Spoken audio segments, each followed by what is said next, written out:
মানে ও রাস্তায় ঠিকই ছুটে যায়, ছুটে গিয়ে কিন্তু আবার ও দাঁড়ায় রাস্তার সামনে গিয়ে, আগে দেখে কোনো গাড়ি আসছে কিনা। যদি দেখে গাড়ি আসছে তো থেমে যায়, যদি গাড়ি না আসে তারপরে আবার রাস্তায় হাঁটা শুরু করে। মানে যে বাচ্চার কোনো সেন্সই ছিল না, তার এত দূর অব্দি সেন্স আসছে, মানে অনেক বড় ব্যাপার। শনিবার দিন ত্রিধা জ্বর জ্বর এসেছিল, আমি মানে গ্রুপে এসএমএস করেছি যে ওর শরীরটা খারাপ। ওর মানে এর আগেও তো শরীর খারাপ হয় বাচ্চাদের, তো মানে এইবার আমি দেখলাম এতটা রেগুলেট, মানে শরীর খারাপের পরেও মানে এত ভালো ছিল। মানে ওর যে শরীর খারাপ, ওর যে কোনো ট্যান্ট্রাম থাকবে বা অস্বস্তি বা কিছু, আমি কিন্তু কিচ্ছু ওর ভেতর পাইনি। এত ভালো ছিল, এমন নয় যে ও কিছু করছে না, হয়তো ছুটে ছুটে বেড়াতে পারছে না, কিন্তু ও আমার কোলেই ছিল বেশিরভাগ টাইমটা বসে। কিন্তু আমি যে গল্প বলা, সেগুলো শোনা বা কথা বলার চেষ্টা, যা কিছু সবকিছু কিন্তু নর্মালি করছিল। এত রেগুলেট আমি কিন্তু কোনো, এর আগে কোনোবার যতবার শরীর খারাপ হয়েছে ততবারই মানে কোনো না কোনো প্রবলেম হয়েই যাবে, এবার বাচ্চা বোঝাতে পারে না নিজেরটা, প্রবলেম হবেই স্বাভাবিক, কিন্তু এবার সত্যি কোনো প্রবলেম হয়নি। এবং ও তো জল নিয়ে খেলতে ভালোবাসে, এবার ঠান্ডা লেগে জ্বর এসেছে, তো আমি যখনই ওকে স্নান করাতে যাই ও জল নিয়ে খেলতে চায়। এবার আমি হয়তো কিছু জামা কাপড় কাচাকুচি করছি, ও চলে যায় ওখানে। তো এবার ওইরকম জ্বর গায়ে ও গেছে ওখানে। তা আমি ওকে বলছি, মামা তোমার তো জ্বর, এখন যদি জল নাড়ো না আরো শরীরটা বেশি খারাপ হবে, হ্যাঁ তুমি জ্বর থেকে ভালো হয়ে ওঠো তারপরেই তাহলে তোমাকে জল নাড়তে দেবো। তো এই যে একটা কথাই এত বেশি ট্রাস্ট করে না, ও আমাকে ব্লাইন্ডলি ট্রাস্ট করে। মানে আমি একটা কিছু ওকে বুঝিয়ে দিলে, মা কিছু বলছে মানে ও বুঝুক না বুঝুক কথাটা যে শুনতে হবে, মানে এইটুকু জিনিসটা হয়েছে। মানে এরকম হয় রাস্তায় কোথাও ঘুরতে নিয়ে যাচ্ছি, এবার বাচ্চা তো এবার কোলে চড়তেই চাইবে, নামিয়ে বলছি মাম্মা তুমি একটু হাঁটো না, এবার তো আমি হাঁপিয়ে গেছি, পায়ে তো খুব ব্যথা।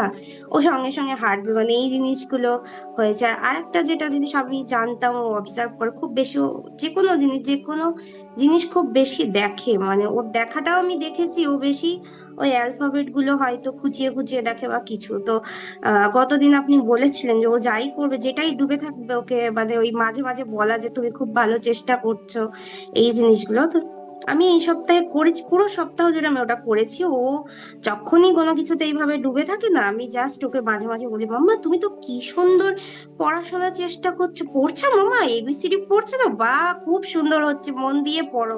তুমি না আমার দিকে এমন হাসি দিয়ে রিয়াক্টটা করে, মানে আমি যে ওকে মানে সঠিক ওকে যে ডাইরেকশনটা দেখাচ্ছি, মানে আমি বুঝতে পারি যে আমি ওকে ঠিক জিনিসটাই বলছি বা ঠিক একটা জিনিসই শেখাচ্ছি, যেটা হয়তো পড়াশোনা কি জিনিস ও না বুঝলে ওর ভেতর যে যে বেসটা তৈরি হয়ে যাচ্ছে এখান থেকে, মানে এটা সত্যি খুব পজিটিভ জিনিস। ওর যেহেতু অবজারভেশন পাওয়ার খুব বেশি, আর ও মানে ও রাস্তায় ঠিকই ছুটে যায়, ছুটে গিয়ে কিন্তু আবার ও দাঁড়ায় রাস্তার সামনে গিয়ে, আগে দেখে কোনো গাড়ি আসছে কিনা। যদি দেখে গাড়ি আসছে তো থেমে যায়, যদি গাড়ি না আসে তারপরে আবার রাস্তায় হাঁটা শুরু করে। তো এই সেন্স গুলো ওর ভেতর চলে এসছে অটোমেটিক্যালি। এইগুলো তো অ্যাকচুয়ালি মানে যে বাচ্চার কোনো সেন্সই ছিল না, তার এত দূর অব্দি সেন্স আসছে, মানে অনেক বড় ব্যাপার। কি বুঝলেন? তাহলে আশা আছে, এটুকু বুঝতে পারছেন?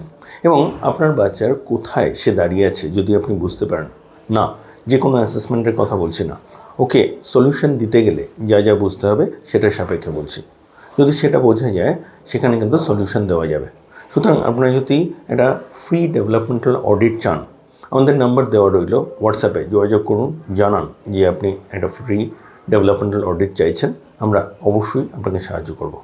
এবং যদি আপনি আমাদের সাথে কাজ করতে চান, যদি পুরোটা কীভাবে হচ্ছে বুঝতে চান, আমাদের সেখানেও যোগাযোগ করুন, আমরা অবশ্যই আপনাকে জানাবো। নিচে ডেসক্রিপশনে ডিটেলস দেওয়া রইল, আমাদের স্ক্রিনেও ডিটেলস দেখতে পাচ্ছেন। আমরা আছি আপনার সাথে। নমস্কার।